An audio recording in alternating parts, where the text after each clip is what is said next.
Hello everyone, कैसे हैं आप सब लोग। आई होप आप लोग अपने घरों पे सेफ होंगे। आज हम बात करेंगे जो कल आप लोगों का एग्जाम हुआ था जे.एंड.के पुलिस कांस्टेबल टेलीकम्युनिकेशन का, उसका एक्सपेक्टेड कट ऑफ क्या जा सकता है। वीडियो शुरू करने से पहले जो लोग भी इस चैनल पे नए हैं, आप इस चैनल को सब्सक्राइब कर सकते हैं। कल के इस एग्ज़ाम की अगर हम बात करें तो इसका लेवल नो डाउट बहुत अच्छा था। अब क्या-क्या फैक्टर्स यहाँ पे रोल प्ले करेंगे इस एक्सपेक्टेड कट ऑफ में, उसको डिटेल में बात करेंगे। फिलहाल अभी आपको बता दूँ कि जो आपका एग्ज़ाम जो है वो ओवर हो चुका है। अब आपका अगला एग्ज़ाम जो लाइन्ड अप है वो है जेके पीएसआई, जिसके लिए हमारी टीम ने क्लासेस इसकी शुरू कर दी है। अगर आप लोग इसकी क्लासेस को जॉइन करना चाहते हैं तो आप हमारी ऐप को डाउनलोड कर सकते हैं प्ले स्टोर से। वहाँ पे आपको आज के लिए 60% डिस्काउंट जो है वो अवेलेबल रखा है, ताकि जो बच्चे करना चाहते हैं ज्वाइन वो कर सकते हैं। अब बात करते हैं इस पर्टिकुलर एग्ज़ाम के ऊपर। देखो, इस एग्ज़ाम की अगर मैं बात करूँ तो नो डाउट इसका पेपर का लेवल जो था वो बहुत अच्छा था। एक-एक सेक्शन पे आते हैं और इसको डिटेल में डिस्कस करते हैं। सबसे पहले अगर मैं सेक्शन की बात करूँ तो general knowledge and current affair 15 questions थे, लेवल मॉडरेट था। मॉडरेट क्यों था? देखो, जो हम लोगों ने बच्चों को ये चीज़ पढ़ा के भेजी हुई थी, फिर वो पैरालंपिक्स का क्वेश्चन हो या फिर आप लोगों का किसी भी इवेंट्स के क्वेश्चन्स हो, करेंसी का क्वेश्चन हो, बट उसमें क्या था, अगर आप लोग ऑप्शन एलिमिनेशन भी जो है अप्लाई करते हैं, उसके बाद भी आपके 2-2 ऑप्शंस ऐसे थे जो बच रहे थे। ईज़ी पेपर वो होता है जिसमें ना आपके वन लाइनर पूछे जाते हैं, कि मान लो आपको डायरेक्ट पूछा जाता है कि म्यांमार की करेंसी क्या है, वो ईज़ी में कंसीडर होता है। जब मैथ द फॉलोइंग में क्वेश्चंस बना दिए गए हैं और वो ऑप्शन एलिमिनेशन बेस्ड है, घर पे हर एक इंसान को पेपर ईज़ी लगता है, तो वो उस पे हम लोग नहीं जाएँगे। लेकिन पेपर मॉडरेट लेवल का था, बट उसमें ऐसी चीज़ें थी जो आपको पढ़ा के भेजी गई थी। अब जब हम लोगों ने, मुझे आज भी याद है जब मैंने सार्क का टॉपिक आप लोगों को पढ़ाया था, उसमें मैंने जब आपको सार्क के रिलेटेड करंट अफेयर्स कवर करवाए थे, कि सार्क एशियन यूनिवर्सिटी जो है उसमें विजिट करा था वहाँ के चेयरमैन ने, फिर उस टाइम पे मैंने आपको बताया था कि किस तरीके से आर्बिट्रेशन काउंसिल कहाँ पे है, हर एक चीज़ वहाँ पे डिस्कस करी गई थी जो आज पेपर में पूछी गई है। तो ये हमारे जो स्टूडेंट्स थे वो पढ़ के गए थे और उन्होंने उसको सही करा है। ओवरऑल फिर भी इसमें 5 से 7 क्वेश्चंस ऐसे थे जिसको ईज़िली हर एक बच्चा अटेम्प्ट कर सकता था। जो इससे ज़्यादा करके आया है वो बहुत अच्छा इसमें अपना स्कोर मान के चले। दूसरी सेक्शन थी GK with special reference to J and K. Overall easy to moderate इसको कंसीडर करूँगा। बीच में कुछ क्वेश्चंस बहुत बेसिक पूछे गए थे, कि रिवर कौन-सी है जो इंडस वाटर ट्रीटी की कब वो उसमें आती है पाकिस्तान के पास। एक पूछा गया था साइन कब की थी। तो बेसिक ओवरऑल इस 5 में भी 3 प्लस आप लोग स्कोर कर सकते थे। नेगेटिव वगैरह काट के 2.5 इसमें सेफ माना जा सकता है। इंग्लिश पिछले पेपर की तरह ही थी जो आपका कांस्टेबल का 1 दिसंबर को हुआ था। तो कहीं न कहीं लेवल सेम था, बट स्टिल कुछ क्वेश्चंस थे, जैसे इस बार ईडीएम फ्रेजेस ईज़ी थे, तो 7-8 नंबर आप यहाँ से स्कोर करके आ सकते थे। न्यूमेरिकल एबिलिटी एंड रीजनिंग पिछले बार के कंपैरिज़न में थोड़ी-सी ईज़ी थी। जो 1 दिसंबर को अगर मैं कंपेयर करूँगा ना, उसके कंपैरिज़न में कुछ क्वेश्चंस थे जिसमें बच्चे कन्फ्यूज़ हुए। ऑड वन आउट था, जैसे जिसमें 7 से सब डिविजिबल हो रहे हैं, 1 नहीं हो रहा था। वो कुछ क्वेश्चंस थे जिसमें आपका कितना दिमाग चलता है वो मैटर करता। बाकी इस सेक्शन में भी डायरेक्ट क्वेश्चन, मुझे याद है मैंने लाइव सेशन में शिमला वाला क्वेश्चन करवाया था और वो same as it is paper में आया था। तो ये चीज़ें कुछ ईज़ी थी जो आप लोग स्कोर करके आ सकते थे, और ये आपकी फाइनल सिलेक्शन जो है वो डिसाइड करेगी कि आपने इन सेक्शंस में कोई ईज़ी क्वेश्चन तो गलत नहीं करा। इसके अलावा कंप्यूटर सेक्शन इस पेपर में भी ईज़ी थी। जो चीज़ें पढ़ाई गई थी वही आपको पेपर में देखने को मिली। ये मैं कम लिख रहा हूँ, बच्चे इसमें से बहुत अच्छा परफ़ॉर्म करके आए हैं, 7-8 प्लस स्कोर कर रहे हैं। तो ये तो था यहाँ पे पहला पार्ट। इसके अलावा अगर मैं बात करूँ हमारे टेक्निकल पार्ट की, तो वो मॉडरेट था।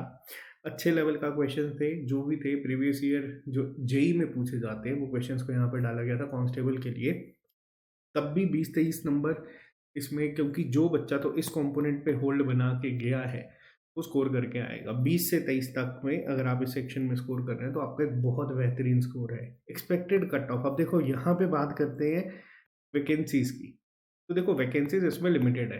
आपकी जो वैकेंसीज़ हम लोगों ने पहले देखी थी ना, जो 1 दिसंबर को पेपर हुआ, उसमें ऑटोमैटिकली जो स्टूडेंट्स हैं वो डबल थे, यानी कि वो 2 लाख के करीब-करीब थे। इस एग्ज़ाम में 1 लाख के करीब-करीब है। अब इन 1 लाख में भी जो आप लोग ही गँवाए, जो आपके एग्ज़ाम हॉल में अटेंडेंस थी ना, वो बहुत कम थी। बच्चे कह रहे थे हमारे हॉल में अगर 20 की जगह थी तो हार्डली 5 से 7 बच्चे ही प्रेज़ेंट थे। अब ये सब फैक्टर्स आपको, जो बच्चे पेपर दे के आए हैं, ये आपके लिए एक प्लस पॉइंट बन सकता है। दूसरी चीज़, आप लोग जो पेपर में करके आए हैं चीज़ें, अगर तो आप लोग जनरल सिलेबस में ही, क्योंकि बहुत सारे हमारे स्टूडेंट्स ऐसे हैं वो कह रहे हैं कि सर 60 में से हम लोग 40 प्लस तो यहीं से ही स्कोर कर रहे हैं। अगर आप लोग यहाँ पे 15 से 17 भी स्कोर करते हो तो आप लोगों के चांसेस है फाइनल सिलेक्शन लिस्ट में आने के। ठीक है, ये जो एक एक्सपेक्टेड कट ऑफ है फिजिकल के लिए, आप लोग ये मान के चल सकते हैं कि यहाँ पे अगर आप इतना स्कोर करें तो आप सेफ हैं, आप लोगों का पेपर बहुत अच्छा गया है। ये कट ऑफ भी मैं इसलिए यहाँ पे इतना लिख रहा हूँ क्योंकि वैकेंसीज थोड़ी सी कम है, बाकी सारी चीज़ें जो है आपके फेवर में ही गई हैं, जिनका मार्क्स इससे कम भी बन रहे हैं तो कोई बड़ी बात नहीं है कि अगर आपको भी इसके फिजिकल के लिए कॉल आ जाए, क्योंकि 1:6 की रेशो में यहाँ पे जो बच्चे हैं उसको बुलाए जाएंगे और ये एक एडवांटेज होगी हर एक उस बच्चे के लिए जो पेपर दे के आया है। अब बहुत सारे बच्चे ऐसे हैं जिनका जो एलिजिबिलिटी क्राइटेरिया में नहीं भी आते थे, तो उनके लिए कहीं ना कहीं आगे जाके डीवी में दिक्कत हो सकती है।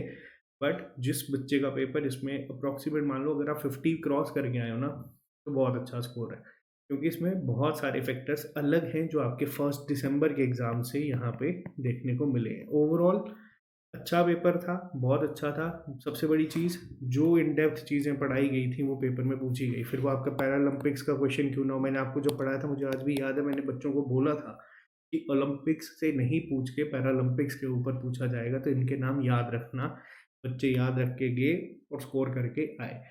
सार्क का पढ़ाया गया था। अवार्ड्स के लिए मैंने आपको डे 1 से बोला था कि नोबेल प्राइज़ को याद करके चले जाना। Same as it is questions जो थे पूछे गए थे। फिर आप लोगों के जे.एंड.के के जो खेलो हमारे विंटर गेम्स हुए थे उसका मैस्कॉट तक आपको पढ़ाया गया था। तो ये चीज़ें नहीं है कि आपको पढ़ाई नहीं गई थी, हर एक चीज़ पढ़ा के गई थी और इनफैक्ट हम लोग पहले थे जिसने हर एक चीज़ को कवर करा हुआ है। तो जो बच्चे हमसे पढ़ के गए उनका पेपर बहुत अच्छा हुआ है। अब ये चीज़ें जिनका अच्छा नहीं भी हुआ, अगला फोकस अब यहाँ पे है जेकेपी एसआई की क्लासेस आपकी चल रही हैं।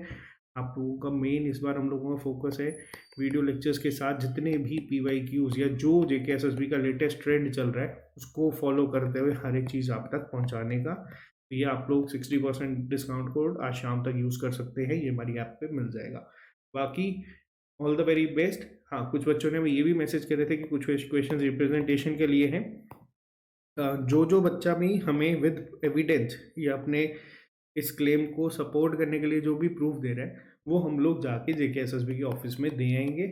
ठीक है, तो ये हम लोग आपके एंड से ये चीज़ कर देंगे, जो नहीं आ सकता हम लोग ये चीज़ करवा देंगे। बाकी जिसका स्कोर इसमें इतना बन रहा है बहुत अच्छी बात है, नहीं बन रहा तो आगे पे फोकस करो और कोशिश करो कि जो भी गलतियाँ हुई, सेल्फ एनालिसिस का टाइम आ चुका है। सेल्फ एनालिसिस पे काम करके अपनी गलतियों को नोट डाउन करो और उस पे काम करना शुरू करो। बाकी मिलते हैं जल्दी नए लेक्चर के साथ। अभी के लिए फ़िलहाल इतना ही। Bye bye, take care, see you soon.